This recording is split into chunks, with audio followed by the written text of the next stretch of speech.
Hey everyone, welcome to the Tinnitus Virtual Summit 2020. My name is Dr. Ben Thompson, audiologist and tinnitus specialist in California. We are here today with Barbara Kelley, who is a special guest. She is the executive director at the Hearing Loss Association of America, also called HLAA. Welcome, Barbara. How are you doing? I'm doing great, Ben. I'm really pleased to be here, and hello to everyone. Thanks so much. So part of why we're here today is to connect the hearing loss and the tinnitus online communities. HLAA, the organization which Barbara is representing, is one of the most well-known communities with online presence as well as strong in-person presence for hearing loss, advocating for services, whether that's telephones, captionings, hearing aids, good services, and many other aspects that she'll go into. So I'm here representing the online tinnitus communities, and 80% of those with tinnitus have some degree of hearing loss. So our groups are very much intertwined, and that's one of the reasons that the Hearing Loss Association of America was invited to the Tinnitus Virtual Summit. And Barbara, would you be able to comment on how COVID-19 and this shift away from in-person meetings, how has that affected HLAA, and how is that affecting the hearing loss community as a whole? Thank you, Ben. First of all, I hope everybody out there is safe and well. This certainly has been a very serious situation, and it's made us all now work from home and self-isolate, and hearing loss is isolating enough. And now you add another layer of isolation on that with the social distancing and masks that are a real problem, because a lot of how we hear and communicate is not only with our residual hearing with hearing aids and cochlear implants, but it's also with lip reading. So it's like the rug has been pulled out from under us, now the mouth is covered up. So there's all kinds of extra barriers, and as if hearing loss wasn't isolating enough. So we immediately ramped up our online presence and started with many more webinars, all free, open to the public, and captioned. And we also started meeting virtually because we have chapters across the country who meet, and that's where a lot of our peer-to-peer support happens. So all those chapters stopped meeting. So we started having virtual meetings that were, again, open and captioned. And then we were to have a convention this summer. Again, we'll take that online. But on our website, hearingloss.org, we have quite a wealth of COVID resources, like what to do if you need access in an emergency medical setting. If you're now taking classes online or you're teleworking, what are your rights under the ADA? So we have a really good amount of information there. That's great. And what I've seen from my perspective is on one side, we have the isolating factor of the world we're living in right now. And then there's this opportunity with the online digital virtual realm of coming together in a new way. And it might not feel like we're coming together in the same way, but it is a collaboration, and it is an online community in the truest form. So you have some PowerPoint slides which are going to help guide us walk through. I was wondering if you could pull those up now, and Be happy to. we'll get everyone prepared to learn about the Hearing Loss Association of America. And for someone who's watching with tinnitus, they may also have hearing loss, whether they know it or not. So learning about these services and the initiatives you guys are working on is going to be a great benefit. So take it away, Barbara. I'll be asking random questions, so just let me know if you need anything, and I'll be asking random questions along the way, okay? Sure thing. Interrupt at any point for clarity. Thank you, Ben. Well, the mission of the Hearing Loss Association of America is to open the world of communication to people with hearing loss by providing information, education, support, and advocacy. And we've always felt that if people have the right information, good information, then they can make choices for themselves on behalf of themselves and their own hearing loss on how how you decide to live well with hearing loss. I have to say, the HLAA community are technology users and technology adopters. We're people who want to stay in the hearing world with technology. So that means hearing aids, cochlear implants, hearing loops, any type of hearing assistive technology, caption telephones, captioning on TV, anything to stay within the hearing world and stay in the workplace, stay in school, and just live well with hearing loss. One of the #1 conditions of veterans is tinnitus. #2 is hearing loss. And we realize that often these two go together. And we've started a virtual Veterans Across America virtual chapter that is really gaining a lot of traction from veterans all across the country. And of course, if any of you are veterans, you are welcome to join. You just drop us an email, go to our website and find out how to do that.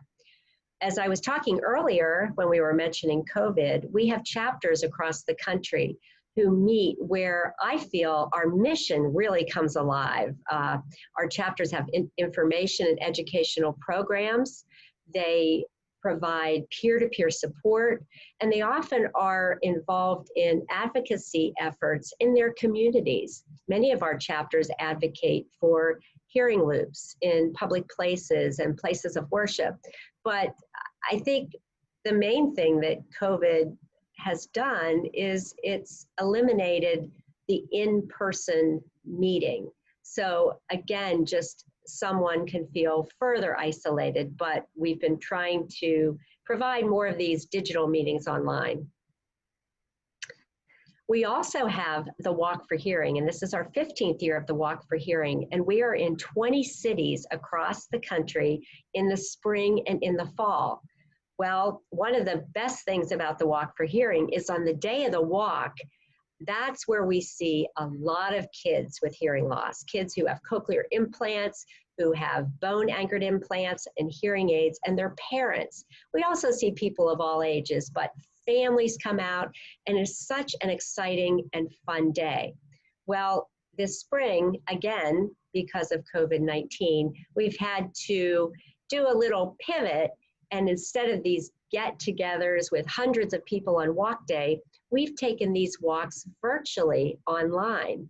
And what's fun about them is I get to attend every walk now that they're online, and they're all open to any of you too. If you want to come, you really don't have to register, you don't have to participate, but you do have to register for a Zoom link, and you just go to walkforhearing.org and come to a virtual walk. It's a lot of fun.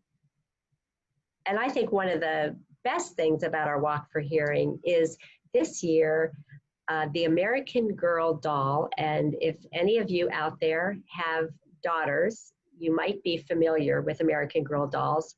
This year, the doll of the year is Joss Kendrick. And she's a surfer, she's a fierce competitor, she's an athlete, and she happens to have a hearing loss, and she wears a hearing aid. So American Girl has chosen HLAA and the Walk for Hearing as their educational partner. And it's really been a terrific partnership. On Good Morning America on New Year's Eve, 3 of our girls who walked in the Walk for Hearing in New York City were on the unveiling of the Doll of the Year. Good Morning America and American Girl do that every year on March 31st. So we had 3 of our young girl walkers there representing HLAA. So we're pretty excited about this partnership.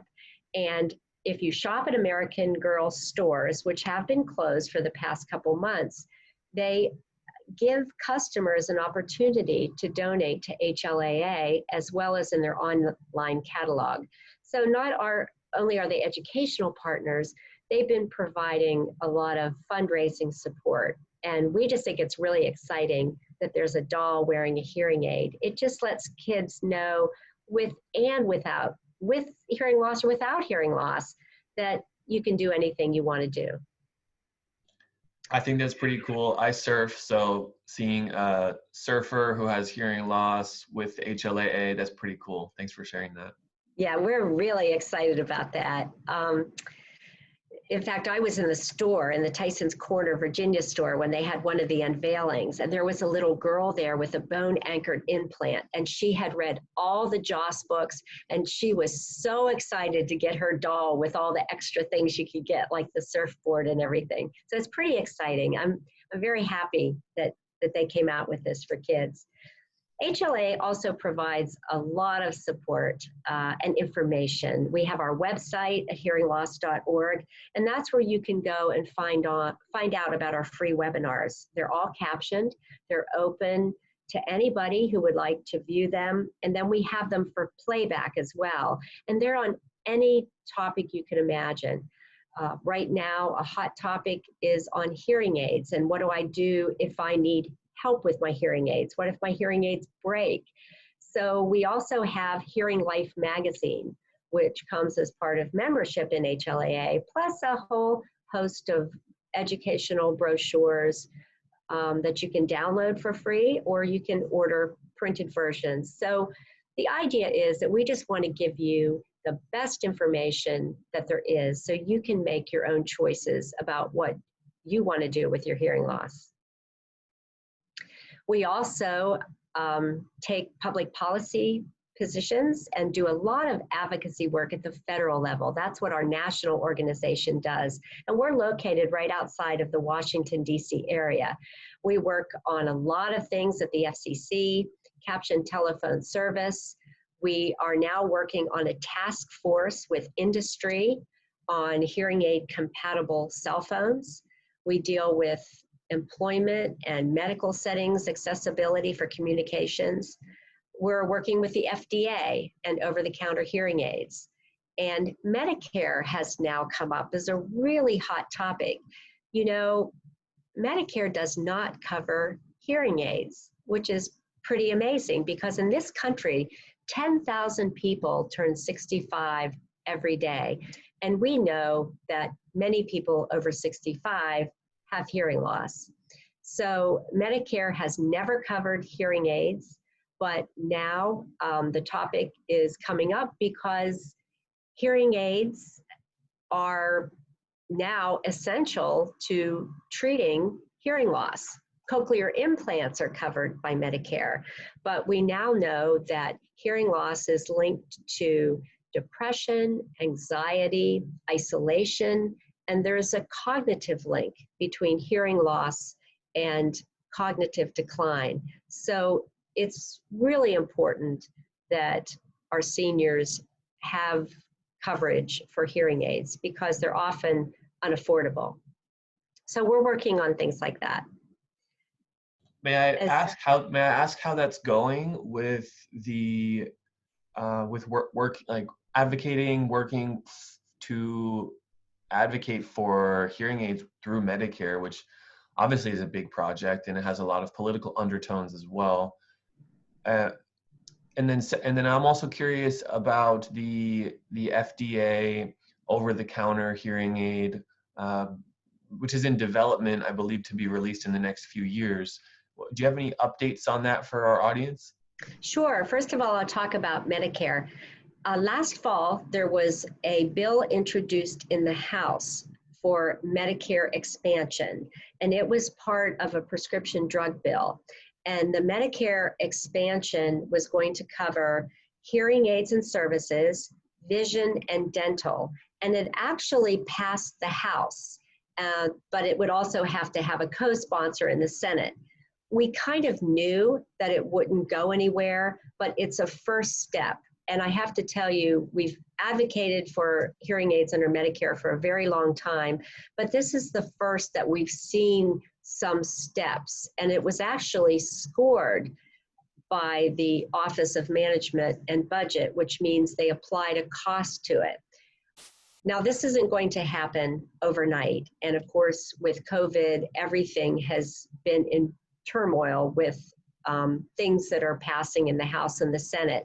But we are in this for the long haul. And I do think that it will happen, but it's not going to happen overnight. but we're going to keep advocating for it. And there might come a time when we mobilize our whole HLA community. Ben, you also asked about over-the-counter hearing aids. In 2017, the Congress passed a bipartisan bill for over-the-counter hearing aids in 2017, the Over-the-Counter Hearing Aid Act. And what this did was allow the FDA to open up a new category of hearing wearable devices for adults with mild to moderate hearing loss. And I'll just give you a little background of how this came about. The National Academies of Sciences, Engineering, and Medicine, of which HLAA was the only consumer group sponsor, issued their study on accessible and affordable healthcare for adults. And one of the recommendations in there was for the FDA to open up this new category of hearing wearable devices. Now, some of you might be a little confused because a lot of people are. Some people say, well, there's already over-the-counter devices. And that isn't quite true. There's something on the market called PSAPs, personal sound amplification products. And sometimes you see these advertised on TV, like if a hunter wants to hear prey in the woods or overhear a conversation. These cannot be marketed as hearing aids. And some of them are very good and some of them are junk. So when the FDA opens up this new category, some of those devices, which a lot of them are electronic devices, may cross over into that market. Since the law was passed, the FDA has 3 years to make this happen. And by now, they were supposed to issue a notice of proposed rulemaking. And what that is they put this notice out and everybody in the world can comment on their proposed regulations.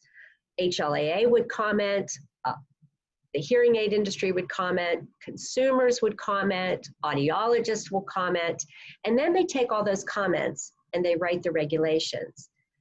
Well, really that proposed rule should have been out by now with this category being opened up by the end of the year, but we haven't heard anything, and I think COVID-19 has overshadowed that whole process. So Ben, that's all I have to say on that. I don't know much more than that. But what I'd like to say is that nothing can replace the good care of your audiologist. But we know in this country that 80% of people who could benefit from a hearing aid don't get one. And there's lots of reasons. Sometimes it's cost, sometimes it's a barrier to care, like how do they get in the system, or sometimes it's stigma because they think that hearing loss is just for old people. But if there are devices, and as the electronic industry is disrupting every kind of industry on the planet, if these devices are offered over the counter, they might just get someone to take that first step of getting some hearing help. And hopefully, as most hearing loss does progress, is when these folks who took that first step, they will end up in the good care of an audiologist or a hearing healthcare specialist. But the fact that they might be in the mainstream might also just alleviate stigma a little bit and get more people used to thinking about treating their hearing aids. Yeah, thank you, Barbara. Thank you for that.